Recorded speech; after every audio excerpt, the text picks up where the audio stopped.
El objetivo primario de la electrostática es encontrar el campo eléctrico de alguna carga estacionaria, alguna distribución de carga estacionaria, y para ello teníamos eh,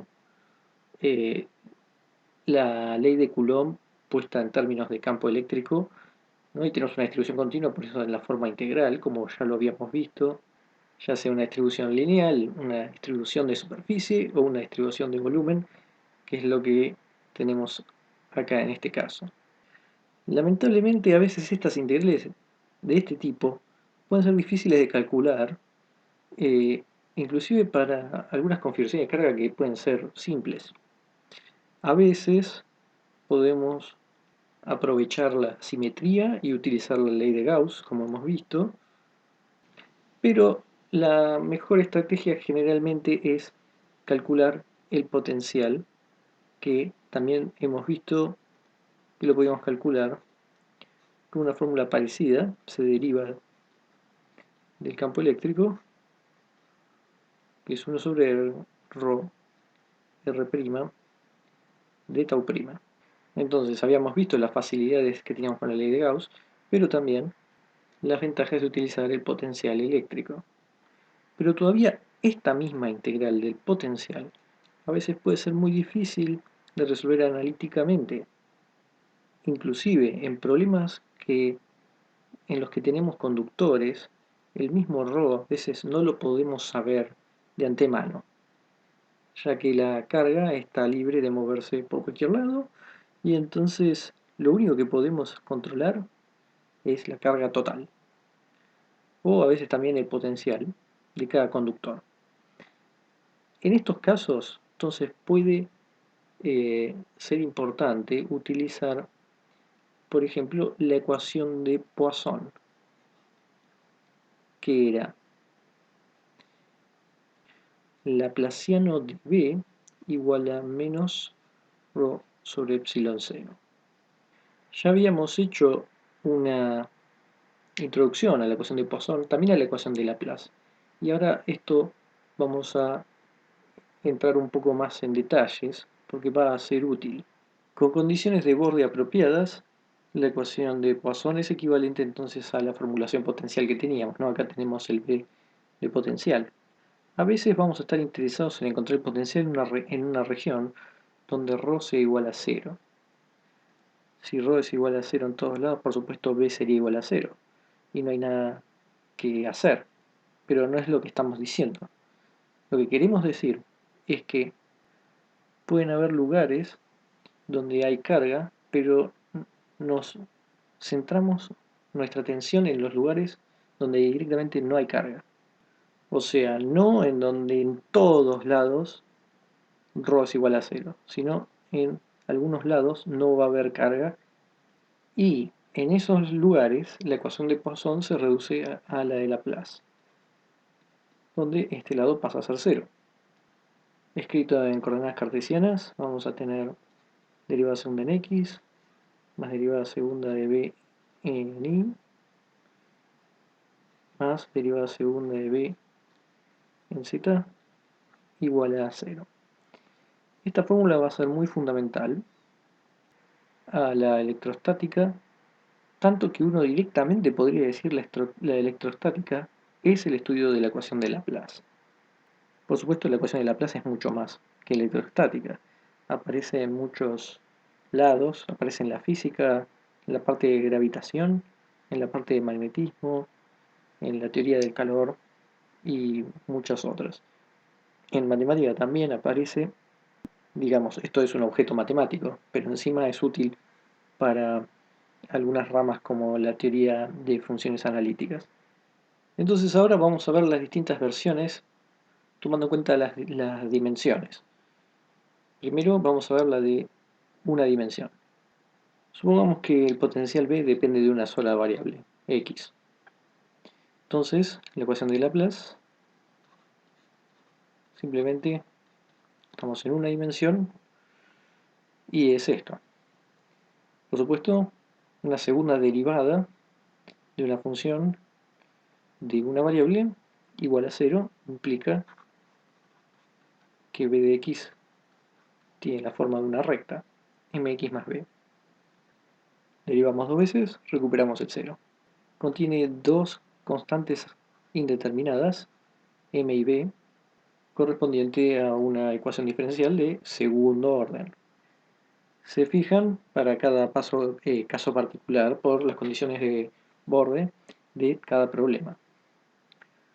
Por ejemplo, uno puede pedir en un caso particular que b de x se iguala a 4 con x igual a 1 y que b se iguala a 0 con x igual a 5.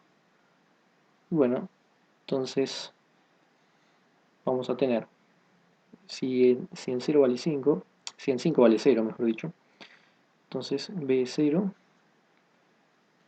5m más b, y entonces, bueno, simplemente se reduce a un tema de despejar, ¿no? Intercambiando. eh, Vamos a ver m más b, vamos a poner 4 igual m menos 5m, esto es 4 menos 4m, hace que m es igual a menos 1 y por lo tanto b es igual a 5.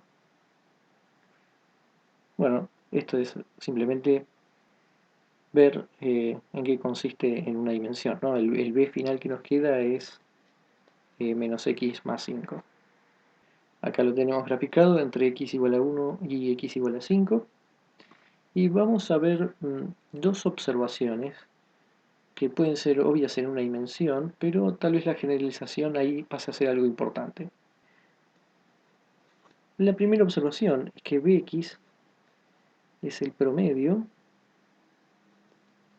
de bx más a y bx menos a,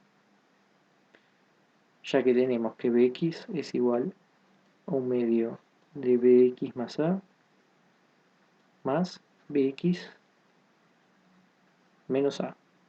Por supuesto esto es que sea un promedio, pero en una dimensión puede ser bastante fácil de chequearlo, ya que da mx más b.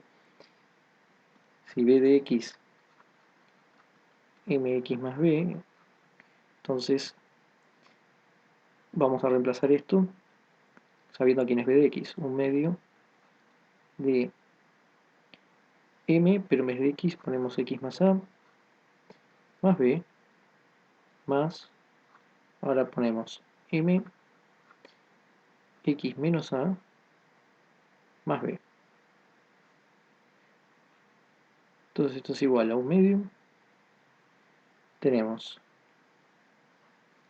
mx son 2mx más a menos a, o sea, tenemos un ma, un menos ma y un 2b, más 2b.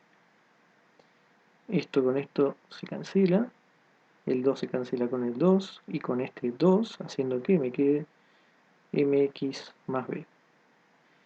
Entonces, la ecuación de Laplace termina siendo como una ecuación que promedia en el sentido de que asigna el punto x el promedio de los valores que estén a la izquierda o a la derecha de x. El a puede ser cualquier cosa. Por ahora esto es en una dimensión. Otra observación es que la ecuación de Laplace no tiene máximo o mínimo local. Lo que queremos decir es que los valores extremos de b tienen que ocurrir en los puntos que están al final y al principio. Podemos ver la importancia de 1, cómo está relacionado con el 2.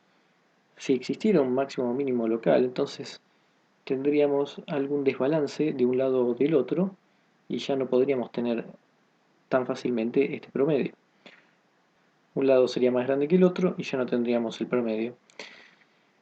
Además, uno esperaría que la segunda derivada, si estamos teniendo un máximo local o un mínimo local, que sea positivo o negativo. Más allá de que hay ejemplos de funciones como x a la cuarta, esas potencias, donde podés tener un máximo o un mínimo y seguir teniendo segunda derivada igual a cero.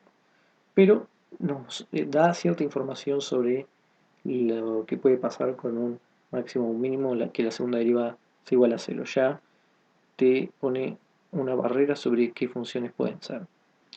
Entonces, pongamos, no tiene máximo local ni mínimo local. Entonces, teniendo en cuenta la ecuación de Laplace en una dimensión, estas son algunas de las propiedades que tenemos que tener en cuenta.